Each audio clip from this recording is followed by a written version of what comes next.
on va les préparer. Et tu vas servir ton Père, afin qu'il te bénisse. Bien-aimé, ce qui est le plus important, c'est de retenir ce que Isaac va prononcer comme bénédiction. Isaac va dire, dans cette bénédiction,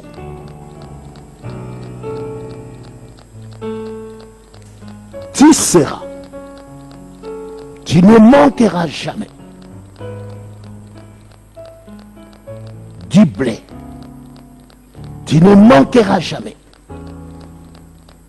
du fruit de la vigne. Alléluia. Bien-aimés,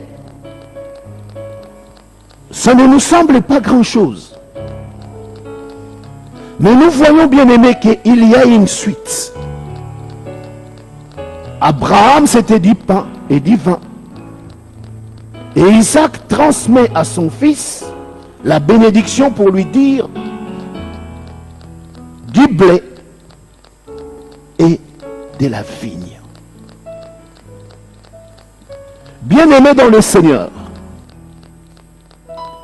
quand nous suivons ce cheminement,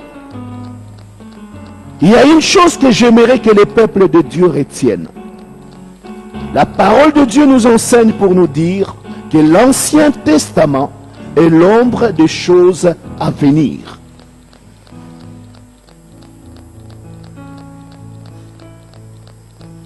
Une ombre, parfois, nous avons du mal à comprendre réellement de quoi il s'agit. Mais mon frère, ma soeur, bien-aimés dans le Seigneur, regarde ce qui va arriver au fils de Jacob, Israël. Et c'est là où, bien-aimés dans le Seigneur, nous devons comprendre pourquoi Melchisedec va bénir Abraham. Pourquoi Isaac, en prononçant la bénédiction, les mêmes choses reviennent. Il y a eu un peuple. Nous sommes dans le livre d'Exode. Il y a eu un peuple. La parole de Dieu dit, plus de 430 ans, ce peuple était assis dans la défaite. Ce peuple était assis dans l'échec, humilié, pris en otage, emprisonné, spirituellement, moralement, physiquement, faible, malade. Rien ne semblait marcher pour ce peuple. C'est bien aimé l'histoire d'Israël en Égypte. La question qu'on aurait pu poser, mais où est passé leur Dieu? Alléluia.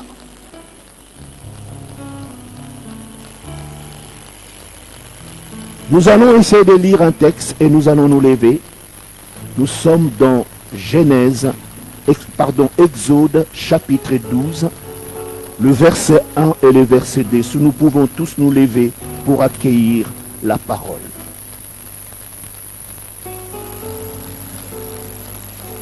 La Bible dit, l'Éternel dit à Moïse et à Aaron dans le pays d'Égypte, ce mois-ci sera pour vous le premier des mois.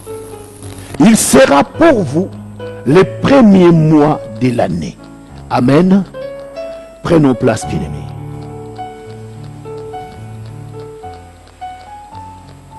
Bien-aimés, il y a une chose que le Seigneur notre Dieu est en train d'annoncer à Israël. Dieu change les calendriers pour amener un nouveau commencement. Ils étaient emprisonnés, ils étaient captifs, humilié, dans l'échec, dans la défaite. Mais Dieu dit, ce mois-ci sera pour vous le premier des mois. Il sera pour vous les premiers mois de l'année. Mon frère, ma soeur, je ne sais pas ce que tu es en train de vivre. Je ne sais pas comment tu conduis ta vie. Mais bien-aimé dans le Seigneur, j'aimerais simplement que nous puissions comprendre que nous avons un Dieu. Et ce Dieu n'abandonne pas ses enfants. Alléluia.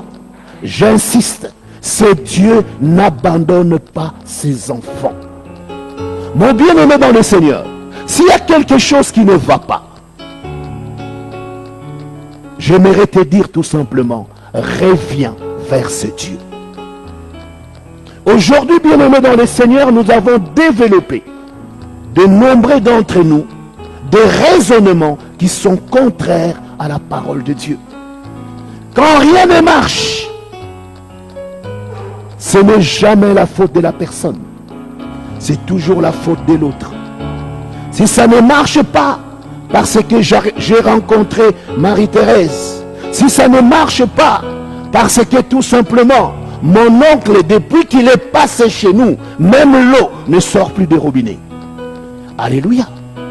Mon frère, ma soeur, j'aimerais te dire, c'est parce que tu ne connais pas ton identité. Alléluia. Parce que tu ne connais pas ce que tu es. Parce que tu ne connais pas celui qui vit en toi. Si tu connaissais, si tu avais cette connaissance, alors mon bien-aimé dans le Seigneur, tout ce que tu es en train de vivre peut être changé. Comme Dieu est en train de dire qu'il change le calendrier pour amener de nouvelles choses. De quoi veut-on parler réellement? Bien-aimés, là nous sommes ce que nous appelons la Pâque. Mais bien-aimés, j'aimerais quand même que nous puissions comprendre ces termes. Le mot Pâque vient de l'hébreu qui veut dire Pessa. Pessa veut dire passage. En latin, c'est Pascha. Pour les chrétiens, c'est la Pâque. Mais la Pâque comment? Avec un S. Mon bien-aimé dans le Seigneur, pour nous chrétiens, la Pâque a une très grande signification. Parce que la Pâque, c'est la résurrection de notre Seigneur. Alléluia. C'est la résurrection de notre Seigneur. Mais pour Israël, bien aimé, c'était quoi? C'était de les sortir de la captivité pour les amener dans le pays où coule le lait et le miel. Alléluia. Dieu fait un nouveau commencement avec Israël. Mais bien aimé, j'aimerais tout simplement que nous puissions retirer et comprendre qu'est-ce qui est en train de se passer. Il va dire, vous prendrez un agneau. Alléluia. Vous prendrez un agneau que vous immolerez. Vous prendrez le sang. Vous mettrez sur le linteau des portes. Vous le mangerez avec les gens de votre maison. Vous les retirez avec des herbes amères ou des feuilles amères. Et vous le mangerez avec du pain sans levain. Quand nous comprenons, bien-aimés, il y a des choses qui reviennent. Le pain. Et pourquoi? Puisque nous aurions voulu, dans la continuation des choses, qu'il y ait du vin. Alléluia. Mais mon bien-aimé, comme nous le disons, l'Ancien Testament, c'est l'ombre des choses à venir. On est en train de prendre un agneau qu'on est en train d'immoler. Mais pourquoi on est en train d'immoler un agneau? C'est pour nous montrer ce qui doit arriver. Amen. La Pâque juive, c'est un passage. C'est-à-dire qu'un peuple qui était humilié, un peuple qui était emprisonné, ce peuple sort de la captivité pour aller vers le lieu où le Seigneur notre Dieu les a indiqués, le pays des Canaan. Ils doivent aller vers Canaan. Le Canaan, c'est le pays où coule le lait et le miel. Amen, amen. Mon frère, ma soeur, bien-aimés dans le Seigneur, c'est là où j'aimerais que nous puissions comprendre, toi et moi, aujourd'hui. Nous disons que la Pâque est la fête chrétienne la plus importante. Pourquoi? Parce que c'est la résurrection de Jésus. S'il est ressuscité, c'est qu'il était mort. Mais il est mort pour qui? Il est mort pour toi et pour moi. Quand il est mort, il a pris quoi? Il a pris tes infirmités. Il a pris tes malédictions. Toi qui étais captif, toi qui étais emprisonné, toi qui étais sans Dieu, lui va prendre ta place et payer le prix. Mon bien-aimé dans le Seigneur, c'est notre rachat. Voilà pourquoi il est monté sur la croix. Voilà pourquoi il va déclarer sur la croix, tout est accompli. Mon frère, ma soeur, si l'histoire s'était arrêtée là, ça aurait été une défaite. Alléluia. Parce que le diable se réjouissait. Il a dit, je l'ai eu, le faiseur des miracles. Je l'ai eu, celui qui a transformé l'eau en vin. Je l'ai eu, celui qui a marché sur les eaux. Mais bien-aimé dans le Seigneur, la victoire vient. Parce que 3 jours après, il ressuscite. Il n'est pas resté dans les enfers. Il n'est pas resté, bien-aimé, dans le séjour des morts. Mais il revient à la vie. Alléluia.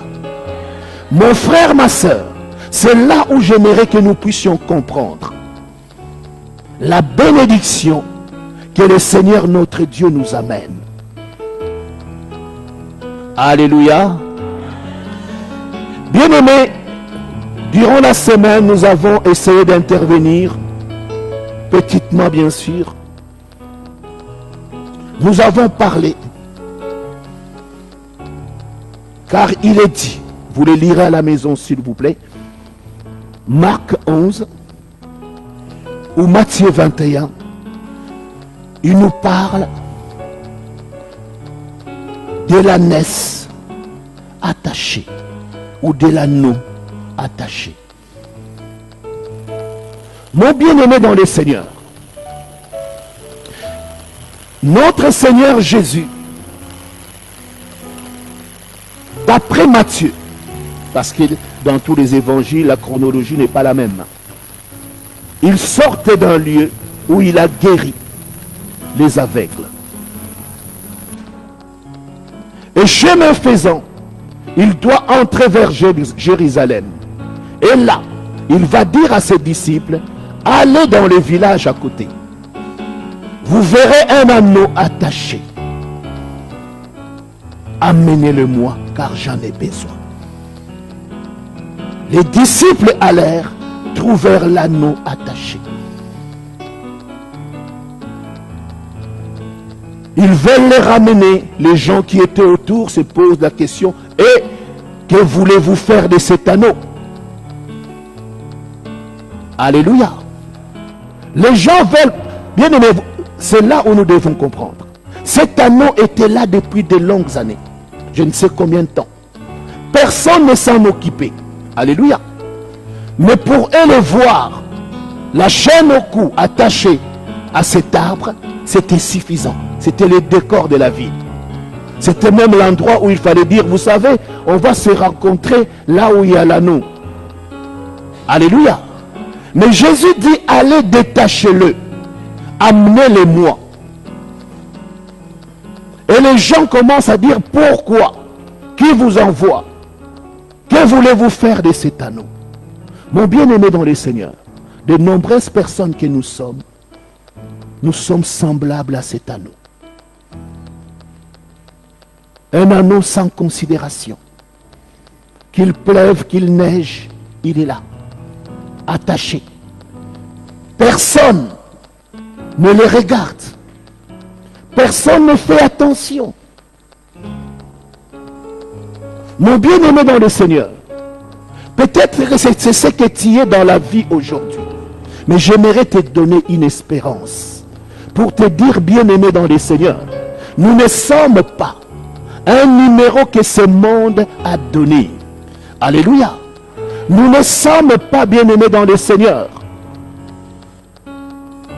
une qualification que ce monde a trouvée. Il ne réussira pas. D'ailleurs, dans sa famille, tout le monde, personne ne se marie. D'ailleurs, bien-aimé dans le Seigneur, tu n'es pas un numéro, mais tu es une créature que Dieu a fait. Et la parole de Dieu dit, tu es faite à son image et à sa ressemblance. Voilà pourquoi, bien-aimé, à la place de cet anneau, mets ton nom. Alléluia. Bien-aimé dans le Seigneur, c'est à toi que le Seigneur Jésus est en train de parler ce matin pour te dire, détachez-le, car j'en ai besoin. Alléluia. Le Seigneur a besoin de toi. Mais bien-aimé dans le Seigneur, ce qui est difficile, c'est que souvent, nous acceptons l'appel du Seigneur, mais nous ne le suivons pas jusqu'à la fin. Alléluia. Regarde cet anneau qui était abandonné. Parce que le maître en a besoin. Bien-aimé dans le Seigneur, regarde. Les hommes vont courir pour venir, parce que le maître leur dit, je vais entrer dans Jérusalem au dos de cet anneau. Alléluia. Les gens vont mettre leurs vêtements, leurs manteaux pour couvrir l'anneau. Et les gens vont même jeter leurs manteaux par terre afin que l'anneau puisse marcher dessus. Alléluia. Mais il marche dessus pourquoi? Parce que le maître est assis dessus. Alléluia. Tu veux être quelqu'un de valeur? Alléluia. Veux-tu avoir de la considération? Ta considération ne viendrait que parce que Jésus est en toi. Sans Jésus-Christ, tu es rien. Tu es comme cet anneau attaché. Alléluia. Mais si tu veux avoir de la considération, sois utile à l'œuvre de ton Seigneur. Amen, amen. Bien-aimés, nous disons ceci. C'est à toi et moi que nous puissions comprendre. C'est à toi et moi que nous puissions comprendre. Bien-aimés dans le Seigneur. Sachez une chose. La Pâque, pour les chrétiens, c'est la résurrection.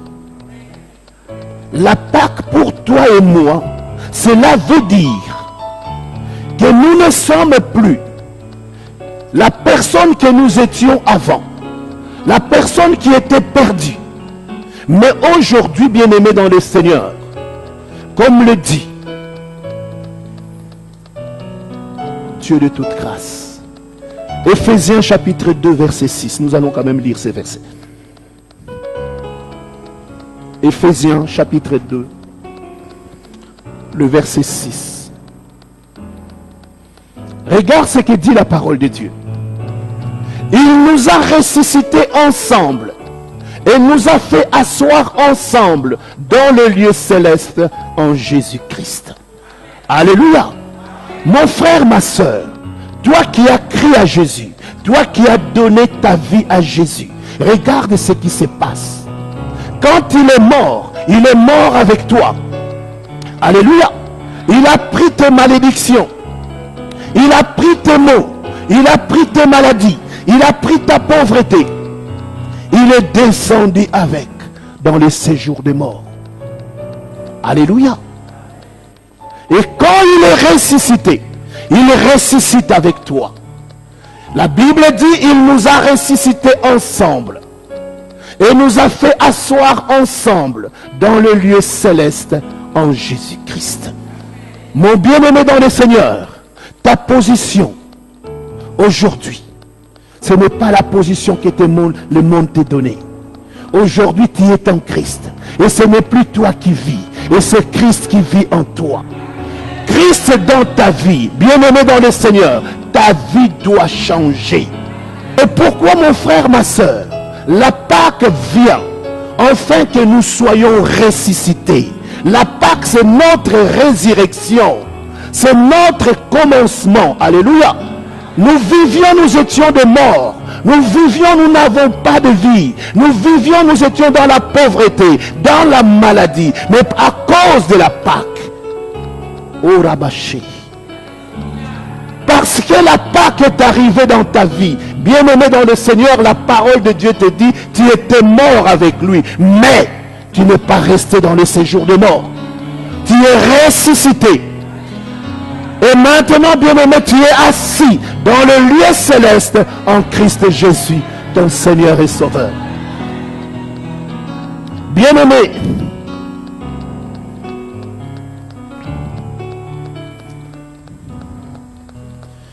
nous pouvons le dire, bien-aimé, ce que tu veux être.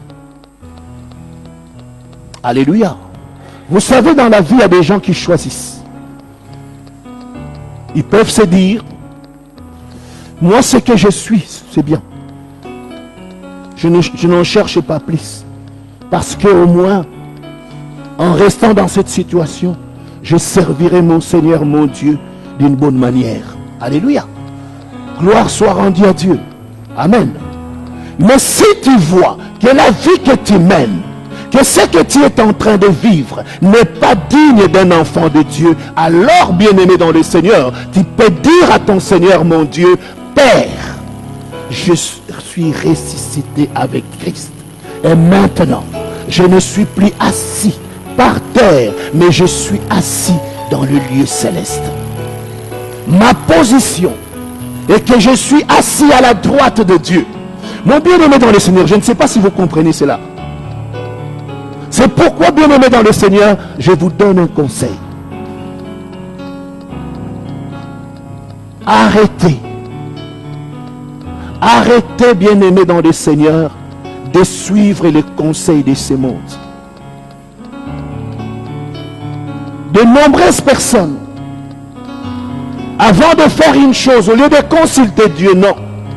Je dis, je connais un vieux. Alors je vais aller lui poser la question. Mon frère, ma soeur, les hommes n'ont pas, sache-le très bien, les hommes n'ont pas la solution de ton problème. Alléluia. La solution de ton problème est entre les mains de ton Seigneur, ton Dieu. Voilà pourquoi, bien-aimé dans le Seigneur, la Pâque doit être pour nous le nouveau commencement. Un nouveau départ. Mon bien-aimé, que ça ne se limite pas au chocolat. Parce que pour les gens, la Pâque, c'est le jour où on met les chocolats dans des coins, je ne sais pas, du jardin, où il faut aller chercher. Et quand tu as trouvé le plus gros chocolat, c'est que tu as gagné. Non, bien-aimé dans le Seigneur. La Pâque, c'est la résurrection. Si nous voulons revenir en arrière, la Pâque, c'est la délivrance d'Israël. C'est là où Israël sort de la captivité pour aller dans la direction que le Seigneur les envoie, vers Canaan. Vis-tu, es-tu emprisonné? Alléluia. Quelle vie mènes-tu? Es-tu malade? Quelle vie mènes-tu, ma soeur? Tu es dans la pauvreté. Tu es dans la misère. Tu es sans papier. Alléluia. Mon bien-aimé, j'aimerais dire à quelqu'un, le Dieu que nous prions est réellement le Dieu du surnaturel. Mon frère, ma soeur, vous savez, souvent, il y a des choses qui nous arrivent parfois que nous ne saisissons pas. Je vais donner juste un petit exemple. Je l'ai dit avant-hier, je crois. Dans la semaine, j'ai envoyé les fils de ma soeur. Donc j'étais en train de l'importuner pour qu'il puisse inscrire un enfant à l'école. Ah, tonton, il faut ceci, tonton, il faut cela. Donc je l'importunais. Et il est allé inscrire l'enfant. Après l'inscription, au retour, ils ont fait un accident. Chose bizarre, je ne sais pas ce qui s'est passé. La personne qui allait inscrire, elle est retournée tranquille à la maison. Sans même se soucier de la personne qui l'a accompagnée. Alors, arrivé à un moment, cette personne qui a été inscrite est en train de dire à son frère, il dit, mais tu sais qu'on a fait un accident au retour. Hein? Ah, j'ai vu des gens blessés, ainsi de suite, ainsi de suite. Alors on lui pose la question, mais ton oncle, il est où? C'est comme s'il revenait à lui.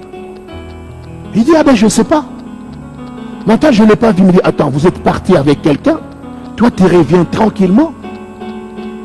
Et après 2 heures ou 3 heures, c'est là où tu es en train de dire.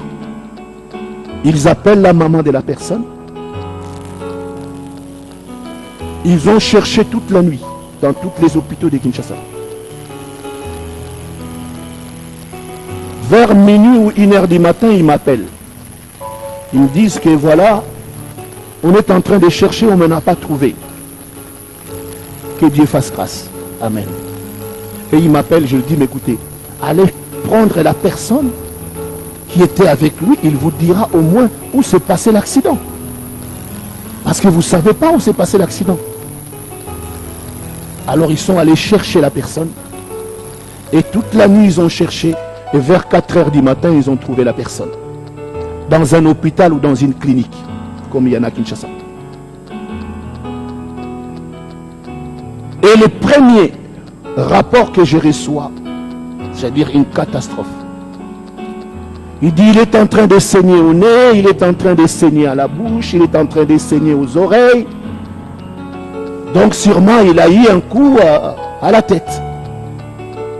Et il doit avoir une jambe fracturée, ainsi de suite, ainsi de suite. Il a mal au dos.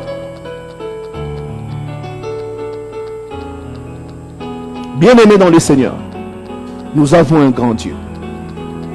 Je suis entré en moi-même, je me suis dit, Seigneur, si tu savais que ça se terminerait comme ça, pourquoi tu n'as pas arrêté ma main? Parce que pour partir l'inscrire, il fallait qu'ils aient de l'argent. Donc si je n'avais pas envoyé cet argent, au moins cet enfant serait en bonne santé. Vous vous rendez compte maintenant? Mais l'Esprit du Seigneur m'a donné de la force. Alors je fais cette prière. Et j'ai envoyé même cette prière dans un SMS. Et je disais ceci. Seigneur, que le Dieu du surnaturel puisse opérer dans la vie de cet enfant. Je ne sais pas ce qu'il a. Je ne sais pas où il est. Je ne sais pas de quoi il souffre. Mais que ta main puissante le visite. Comme j'ai écrit la prière dans le SMS que j'ai envoyé à sa mère,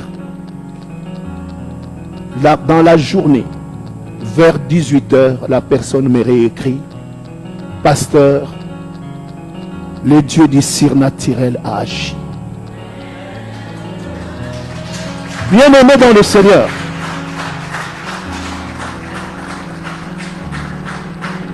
Il n'a plus de cassure, il n'a plus mal au dos, il n'a plus mal à la tête.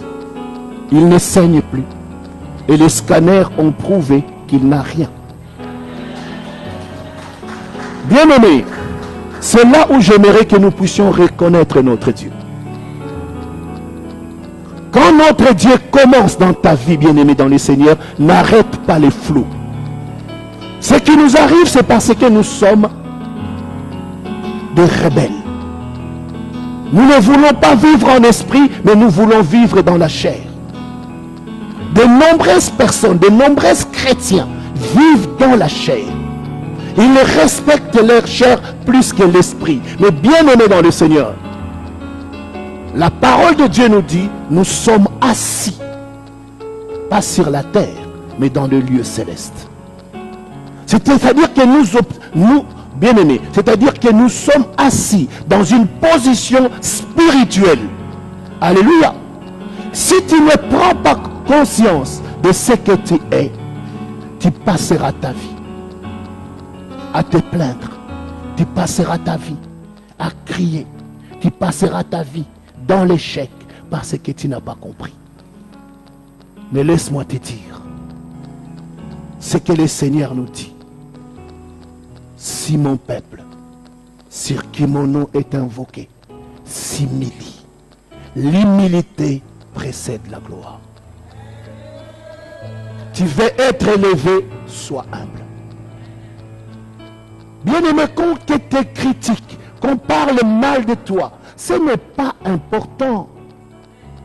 Alléluia. Ce qui est important, c'est la place que Jésus doit occuper dans ta vie.